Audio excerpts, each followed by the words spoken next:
Shalom. 27వ కీర్తన మొదటి వచనము. Sam 27 verse 1.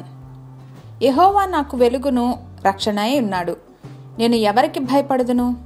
The Lord is my light and my salvation, whom shall I fear? సముద్ర తీర ప్రాంతాన్ని ఒక్కసారి జ్ఞాపకం చేసుకోండి.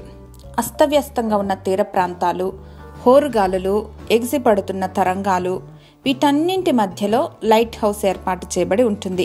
These perched at strategic and well fortified along the coastline. సముద్ర ప్రయాణం చేస్తున్న వారికి దిశానిర్దేశం చేస్తాయి ఈ light house.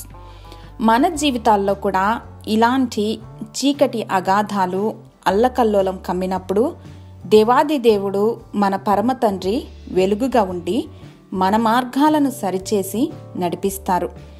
Jesus is the light of the world and it is the beacon of direction and hope for us. ఇశ్రాయేలీయులను నడిపించిన దేవుడు సర్వశక్తివంతుడు, సర్వ సృష్టికర్త, సైన్యములకు అధిపతియగు దేవుడు మనకు వెలుగు రక్షణ అయి ఉండగా ఇక దిగులెందుకు ప్రియ దైవజనమా?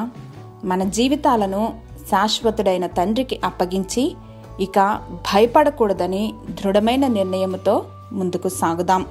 వి place our trust in him. ఆమేన్. కృపా కనికరము కలిగిన మా ప్రియ పరలోకపు తండ్రి, వందనాలు దేవా.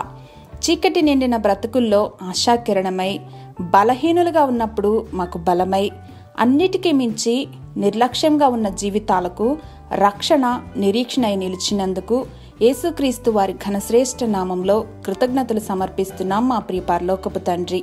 ఆమేన్.